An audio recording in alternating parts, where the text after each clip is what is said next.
What up, YouTube? Daniel4619 coming here. I got 2 cards in today. I was gonna wait till I got some more. I probably should have to do this video, but I don't know. I just felt like doing a video. So I was thinking the other day, like, when exactly did I start collecting sports cards? And the thing is, when you get as old as me, to backtrack, you got to kind of think of, I don't know. With me, it's kind of easier to figure out when I started collecting, due to the circumstances of where I was located, relocated, moved, blah, blah, blah. I'll go through it. So back in 1999, I joined the United States Navy. Oh, my boss is calling. I guess I'll get. All right, so back in 1999, I joined the Navy. At the time, the only boot camp was in Chicago, Great Lakes. And so then after that, went to A school for 9 weeks in Mississippi. Then after that, then my first duty station was in Columbus, Ohio. And you wonder, like, what is the Navy doing in Columbus, Ohio? I don't know if I went through this, but I was in what's called, when I joined the Navy, I was in what's called the TAR program, Training and Administration for the Reserves. So you got reserves out there that come one weekend out of the month to the base in Columbus, Ohio. The reserves got to go somewhere for training. We had I think it was a F-16, F-14, one of the two out there. It probably couldn't fly. It had a motor. You kind of just trained, the mechanics would train the reserves on that. And we did various other things. But anyway, and then when, like, the war broke out, like, my job was to order all the uniforms for these reserves that are getting shipped out because 9/11 happened. I was still there during 9/11. So yeah, Columbus, Ohio, 99 to very early 2002. So then I get stationed to Norfolk, Virginia in 2002. So here's where I lived in the dorm, the barracks. And I don't know, one crazy story about that. So it's just a dorm. They call it the barracks on the base there in Norfolk. You got one room here, and so you got this hallway. Well, so you got a hallway, right? Here we go. You got this hallway and all these doors. Well, you go into one door, right? And you enter a kitchen. And off to your left is one bathroom. Well, while you're in this kitchen, so you're out of the hallway, you close that door, you walk into the kitchen. You got a door to your left and your right. And each one of those doors is a bedroom and a walk-in closet. So it's me and this other guy sharing a kitchen and a bathroom. Anyway, one of the stories is I was like, why do we always got to log in or report ourselves every time we walk into this building? I mean, we already showed our military ID to get on base. Why? Come to find out, there was a Navy personnel that lived in that dorm. This was hard to believe, but they had 9 family members living in their one room, and that one room was smaller than the room that I'm in now. And I was like, what? And they're like, yeah, somehow they did an inspection or something. Like they used to, that's how it seems like laws and rules get made. Like there's no laws or rules, and then somebody does something insane, and then they go, okay, we gotta make a rule. We gotta make a law about this. But so you got 9 people. I don't know how they lived in there. There was a big walk-in closet, so you could probably have like 3 people in a sleeping bag in there, 2 people on the bed, that's 5, and 2 on each side in a sleeping or cot or something. I don't know, but they had 9 and the Navy personnel. That's 10 people in one room. And anyway, so yeah, they did away with that. They were like, you got to get all your family members out of here. So anyway, yeah, so that's that. So I'm thinking about this, right? So I'm like, all right, in that dorm, did I have any sports cards? No, I did not. I didn't have any sports cards in that dorm. So for some reason, I don't know why, but the Navy, when they knew, they interviewed me like at 6 months before your contract's ending, and they did the whole thing. It wasn't the Navy, it was the station and various other things, but it was the station. I mean, it was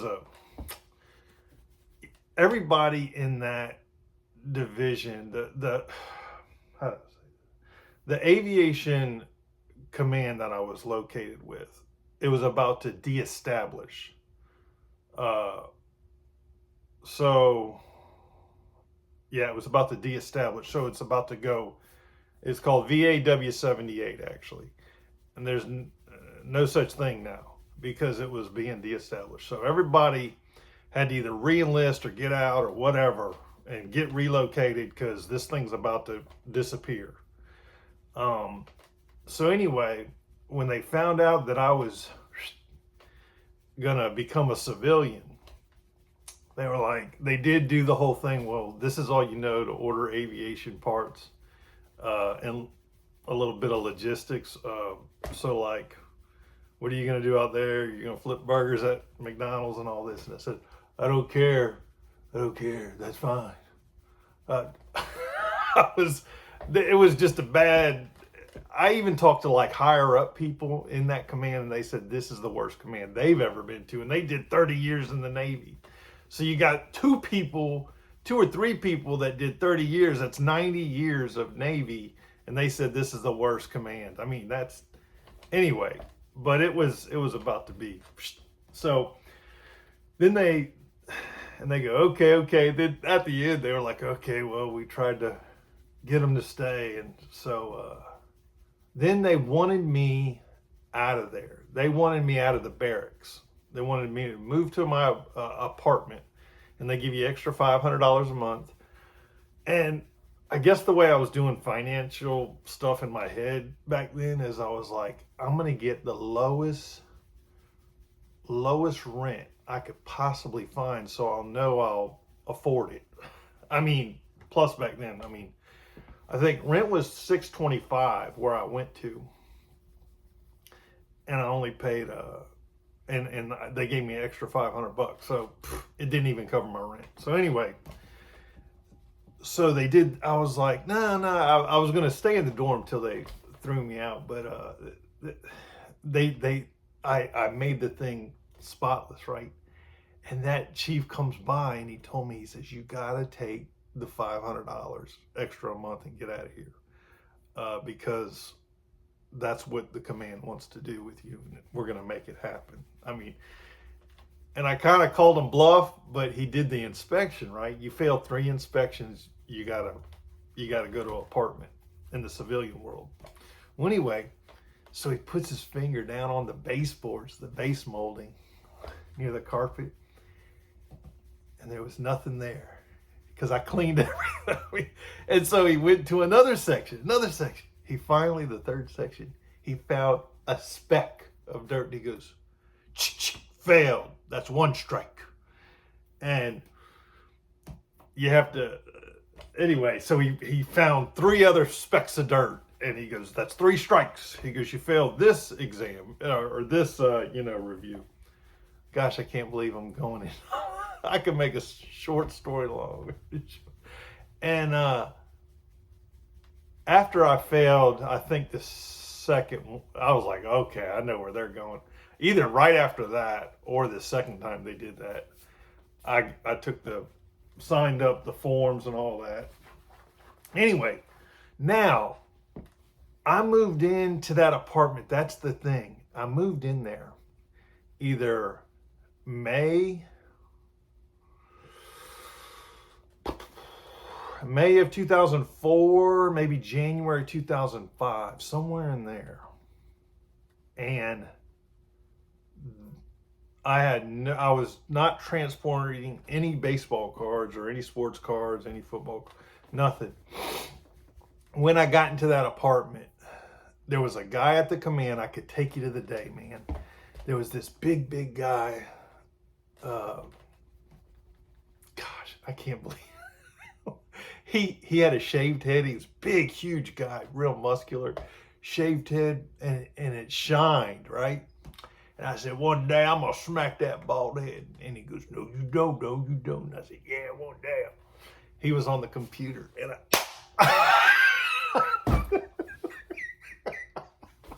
smacked that, and I ran like fire, man. I was out of there. And later that day, he gave me he goes, don't you do that again. He goes, that's your warning. And I was like, all right. But I saw him one day while we were working,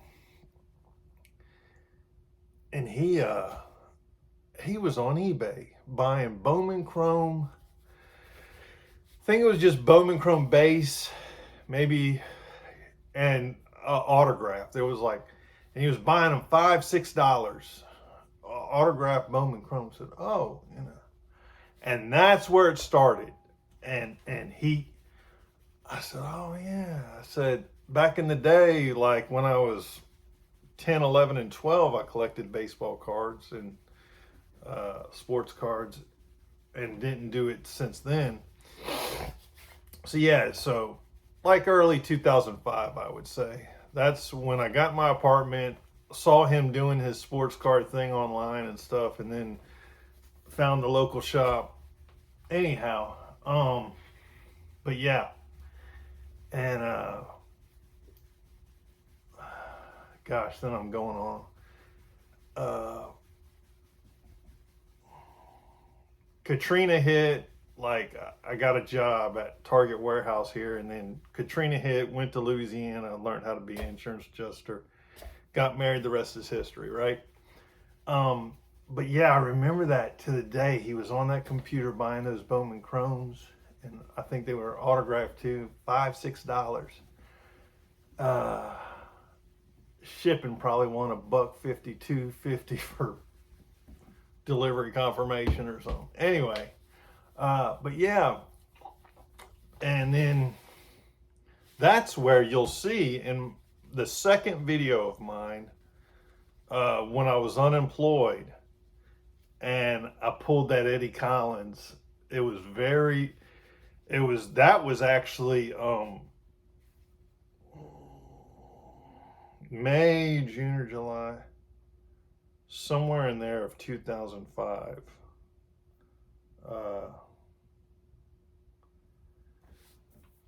Gosh, it was, yeah, somewhere there in 2005. That's when I pulled that thing up and sold it, and that paid the rent for like 2 months, and then I went to, it was grim at the end of that, and yeah, worked at Target for very shortly, and then Katrina hit, went to learn how to be adjuster. And back then you didn't even have to have a license in Louisiana to be adjuster. Could be whatever, anybody can do it.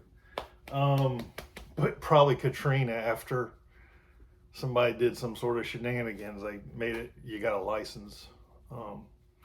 Anyway, so yeah, that's my sports card story. Gosh, 13. Oh well. So let me get into the cards.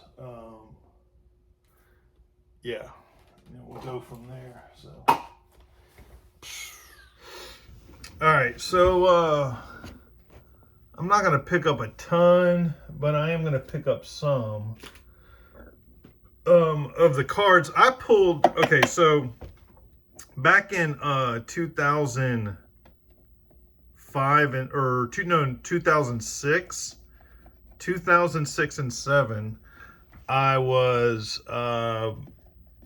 just starting out adjusting and had very low bills and whatnot. And anyway, I was busting a ton of wax, a ton of it, in 2006 and 7. I never pulled an Adrian Peterson card. I never pulled a Calvin Johnson card. I do have those on my radar. I just never pulled them. Out of all the stuff I've opened, never pulled them. I opened a 2004. I bought a sealed 2004 Topps Chrome box.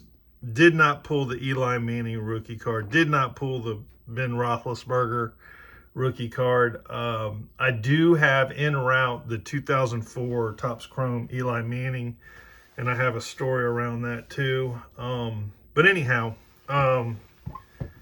gosh, I must have busted a box a week. I mean, and sometimes two. I bet you I busted 60 boxes in a year. 60 boxes, didn't pull any of that stuff. Anyway, so I picked up Exquisite, right? 2006 Exquisite. Number to 50, Drew Brees. Yeah. So Drew Brees game use trading card on the front of this card is a piece of memorabilia certified have been used in official NFL game. So a long story for two cards, but that's one of them. So this next card was actually before I started collecting. But anyway, this is 2003. So this is 2003 playoff honors, stitching, patch, authentic game worn jersey with the Chargers, Drew Brees.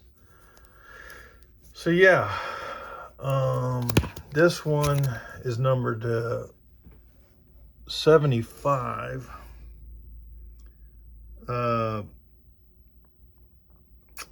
Authentic jersey personally worn by Drew Brees, an official NFL game. This is the photo of the actual jersey from which the swatch was taken. That's pretty cool. So yeah, so got those today, and that will do it, YouTube. So I'm sure I could add into those stories, and maybe I will in future as I pick up some of the few of these cards from 2005, 6, 7, possibly 8, 2, somewhere in that range.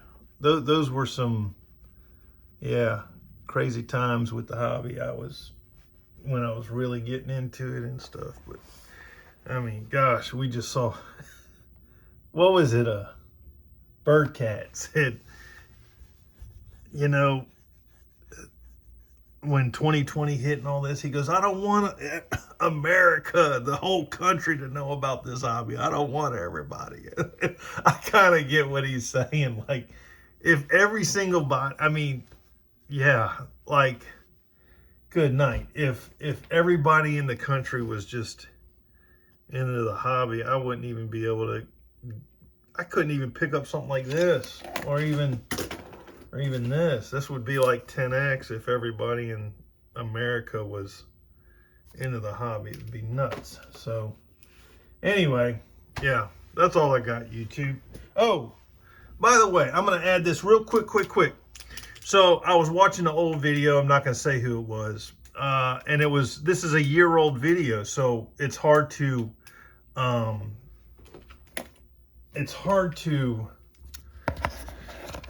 really, criticize or critique somebody what they're saying because it's a year old. They might have a whole different opinion. It's about Shohei Ohtani. Okay. So they were saying, and this was before this last season. So, their opinion could drastically change. But what they were saying is Ohtani, and they might still say this, or somebody, Ohtani is a average or a good. He's just a good batter. And maybe the year before, they would go, oh, he's just a mediocre. He's not a great batter. He's just a good batter, and all this. The thing is, this is my only thing. This is my only opinion. When you are talking about Shohei Ohtani, you are not comparing him, his batting average, his home runs. You're not comparing all that, his batting, to everybody else that bats, to a whatever, an outfielder or a second baseman or first baseman or catcher, whatever. You're not comparing his batting numbers to other players' batting averages. You're saying, well, Ty, what are we comparing it to? You are strictly comparing his batting, because he is a pitcher and not a slouch either of a pitcher. You're comparing him, his batting average and home runs and all that, whatever, WAR, all this other stuff, against all the other pitchers. That's what you're comparing it to. All the other pitchers' batting averages, home runs and RBIs and all that. And then what does he look like then? If all you're comparing him to, then he's a spectacular batter, isn't he? I mean, yeah, I think so. I mean, you compare, what other pitcher can bat like him? Exactly. That's the point I'm trying to get. I don't know. I thought I'd had to throw that in there. They were like comparing him to everybody else, like all the other batters. And it's like, no, you got to compare him to all the other pitchers, like their batting average. Anyway, all right. I'm glad I threw that in there. Whatever.